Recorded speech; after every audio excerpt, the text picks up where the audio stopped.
Welcome to Get Set Go WB Set 2024 question and solution at part 4. Which one of the following is the most commonly used data structure for implementing Digester's algorithm? Option 1 max priority queue, option 2 stack, option 3 circular queue, option 4 minimum priority queue. Let's check the data structure first. To implement Digester's algorithm, we need something that will get the smallest distance from the current state. মানে হচ্ছে Digester's algorithm কি করে আমাদের shortest path algorithm shortest path ব্যবহার মানে calculation করতে help করে। তো আমাদের গিভেন কি আছে স্ট্যাক, অবশ্যই stack LIFO last in first out, তো এটা কোনোভাবেই শর্টেস্ট পাথকে ক্যালকুলেশন করে না। সার্কুলার কিউ ফিফো এগেইন এটা রাউন্ড রবিন শিডিউলিং এর ক্ষেত্রে ব্যবহার করা হয়, not for disasters. Max priority queue অপশনে আছে, অবশ্যই এটা ডিজাস্টার্স ক্ষেত্রে ব্যবহার করা যায় না, কারণ এটা ম্যাক্সিমাম ভ্যালু আমাদেরকে প্রোভাইড করে। মিনিমাম প্রায়োরিটি কিউ কি করে, স্মলেস্ট ভ্যালু প্রোভাইড করে। So this is the correct answer, minimum priority Q. ঠিক আছে, এখানে ডিজাস্টার্স অ্যালগরিদম সম্বন্ধে কিছু কমপ্লেক্সিটিটাও বলে দেওয়া আছে। So our answer will be minimum priority queue or minimum heap, any one is applicable. Okay, যদি মিনিমাম হিপ থাকে তাহলেও সেটা অ্যান্সার হতে পারে, আর মিনিমাম প্রায়োরিটি কিউ যদি থাকে তাহলেও সেটাই অ্যান্সার। ঠিক আছে, এটা একটা ডেটা স্ট্রাকচারে খুব সুন্দর question. Cache memory works much faster than main memory system, that is RAM, because cache memory system is fabricated using different semiconductor material. It is addressless RAM system that follows associative memory structure. Cache memory is a virtual memory system. Statement B and C are correct, that is option D. আচ্ছা, এটা আমরা প্রথমেই বলছি, দেখো cache memory is not a virtual system, so it is not correct. Cross. যেমনি option C incorrect হয়ে গেল, option D is also incorrect. এইবার কনফিউশন বিটুইন দিস টু। আচ্ছা, অ্যাড্রেসলেস বলেছে RAM system that follows associative. দেখো ক্যাশ মেমোরি অ্যাসোসিয়েটিভ মেমোরি ঠিকই, but এই statement যেটা লিখেছে এটা ফলস। ঠিক আছে, এটা কিন্তু ঠিক নয়, অ্যাড্রেসলেস র্যাম সিস্টেম নয়। তাহলে কি হচ্ছে, cache memory system is fabricated using different semiconductor material, this is the correct answer. So our answer is option A. Okay,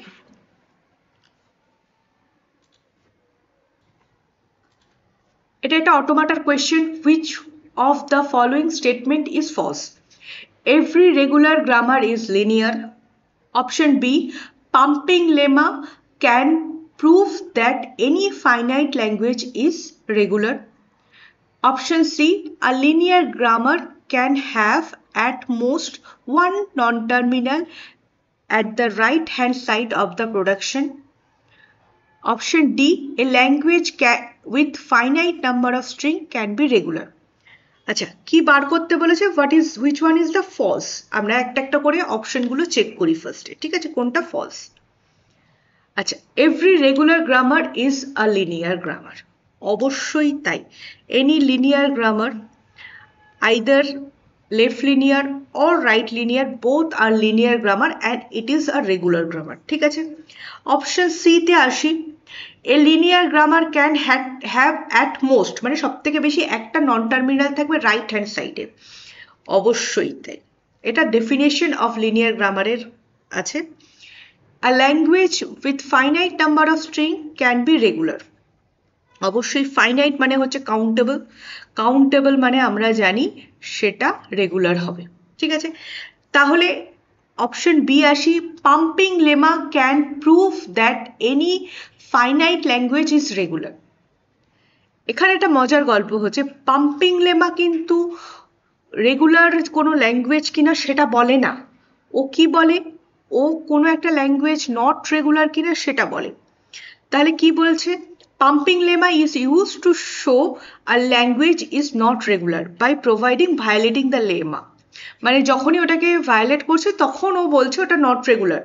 pumping lemma can not use to prove that the language is regular. কখনোই pumping lemma দিয়ে আমরা prove করতে পারি না যে ল্যাঙ্গুয়েজটা regular, ঠিক আছে? Even though every finite language is regular, pumping lemma can not prove that. তাহলে this is the false statement. Okay, all other statement option A, C and D are true, only option B is false. Okay, so our correct answer is option B.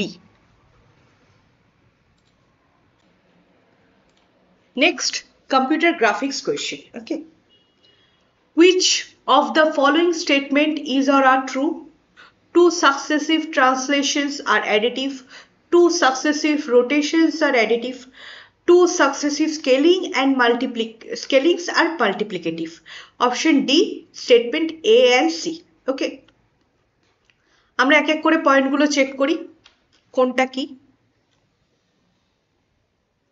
Two successive translations are additive, অবশ্যই successive translation additive, মানে একটা translation করার পরে আর একটা translation যদি করি তাহলে আমরা দুটোর ভ্যালুকে অ্যাড করতে পারি। মানে একটা ট্রান্সলেশন ধরো tx plus x1 ty1, আর একটা ট্রান্সলেশন হচ্ছে tx2 আর ty2, তাহলে আমরা যদি রেজাল্টেন্ট বলি tx1 plus tx2 ty1 plus ty2, এটা হচ্ছে এর মানে এই যে সেন্টেন্সটা বলেছে এর মানে হচ্ছে এটা, অবশ্যই কারেক্ট। এবার আসি স্কেলিং। স্কেলিং হচ্ছে মাল্টিপ্লিকেটিভ, মানে স্কেলিং যদি s x1 হয় s y1 হয় আর স্কেল 2 হচ্ছে s x2 হয় s y2 হয়, তাহলে এটা হচ্ছে মাল্টিপ্লিকেশন হচ্ছে এর রেজাল্টেন্ট। এইবার আসি রোটেশনের ক্ষেত্রে। রোটেশনের ক্ষেত্রে ব্যাপারটা সবসময় স্ট্রিক্টলি অ্যাডিটিভ যে হবে সেটা হয় না, ঠিক আছে? Rotation matrices multiply, not just add. Rotation not simply additive in the multiplication in the matrix form, ঠিক আছে? রোটেশনের ক্ষেত্রে মাল্টিপ্লিকেশনও হয় অ্যাডিশনও হয়, so it is not completely additive, so this one is the false statement, ঠিক আছে? তাহলে আমাদের ওখানে ট্রু স্টেটমেন্ট চেয়েছিল, which one of the statements are true?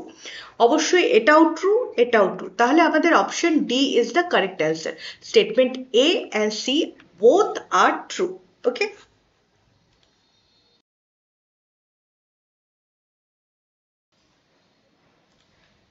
next, computer architecture. Virtual memory system can be implemented by which one of the following techniques? একটা technique বলেছে paging, segmentation, demand paging, paging and segmentation. আমরা option check করছি ফার্স্টে, ঠিক আছে? কি কি আছে? আচ্ছা, ভার্চুয়াল মেমোরি যে টেকনিকটা হয় সেটা পেজিং। পেজিং টেকনিক কি? Divide the memory into fixed size blocks called page, ঠিক আছে? সেগমেন্টেশনে কি হয়? ভেরিয়েবল সাইজ সেগমেন্টে হয়। আর ডিম্যান্ড পেজিং কি হয়? Pages are loaded whenever it is needed, ঠিক আছে? এবার এটা আমি পেজিং এর ক্ষেত্রে মানে পেজিং বেসডের ক্ষেত্রে মেইনলি ইউজড হয়, ঠিক আছে? আর এই দুটো টেকনিক মানে পেজিং আর segmentation both are implemented in virtual memory, so we can say that option C, that is paging and segmentation techniques are combinedly used in virtual memory system. Okay, so our correct answer is option D.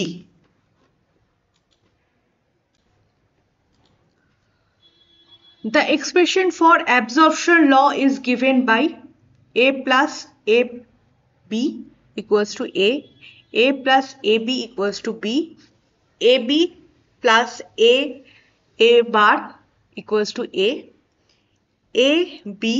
plus B equals to B plus A. আচ্ছা, এটা absorption ল যদি আমরা জানি Boolean অ্যালজেব্রার, তাহলে আমরা এটা একদম একবারে মানে 1 সেকেন্ডও লাগবে না সেটা জানতে, মানে অ্যান্সারটা দিতে। তো আমরা অ্যাবজর্পশন লটা একবার একটু দেখে নিই কি কি আছে বলেছে আমাদের অ্যাবজর্পশন লতে। অ্যাবজর্পশন ল বলেছে হচ্ছে a plus ab equals to a, আর a ব্র্যাকেটে a plus b equals to a। ঠিক আছে, তাহলে আমাদের অপশন অনুসারে এইটা হচ্ছে কারেক্ট, বাকি এগুলো সব incorrect. Okay, so our correct answer is option a, that is a plus ab equals to a।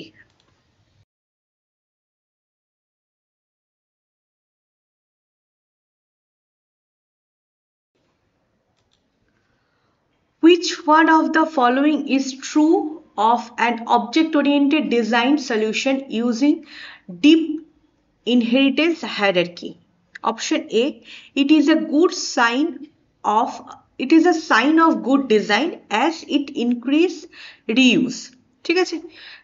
Option B, it is a sign of good design as it leads to sophisticated and versatile classes at the leaf level.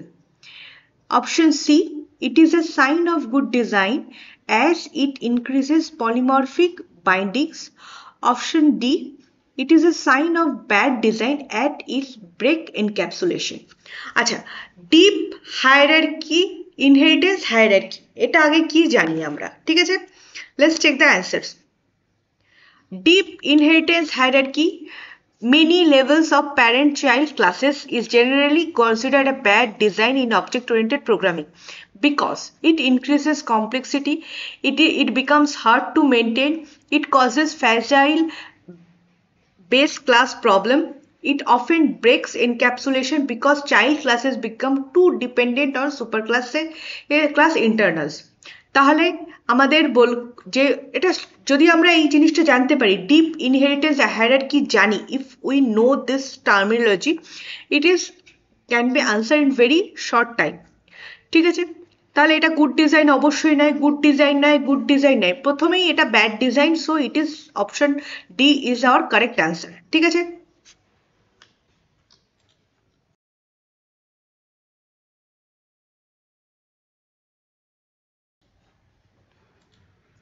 next, one of the most important type of questions.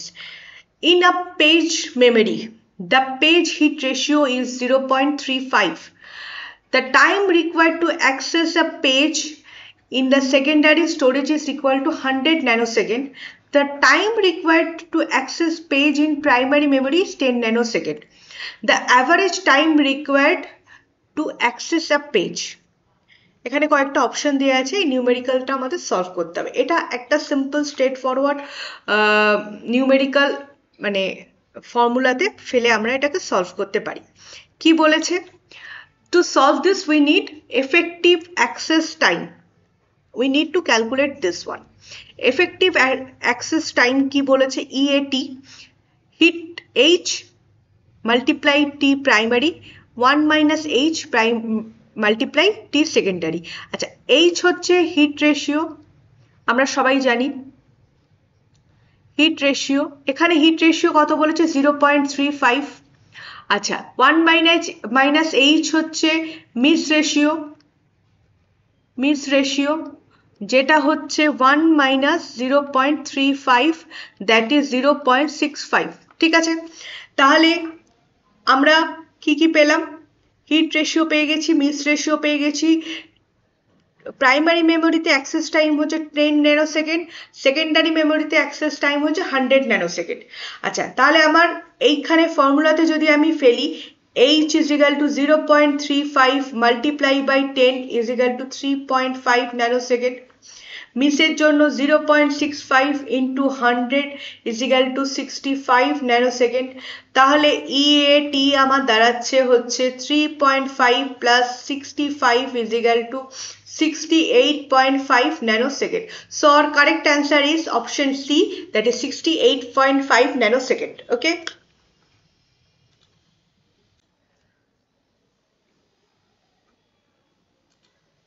এটা neural নেটওয়ার্কের একটা question.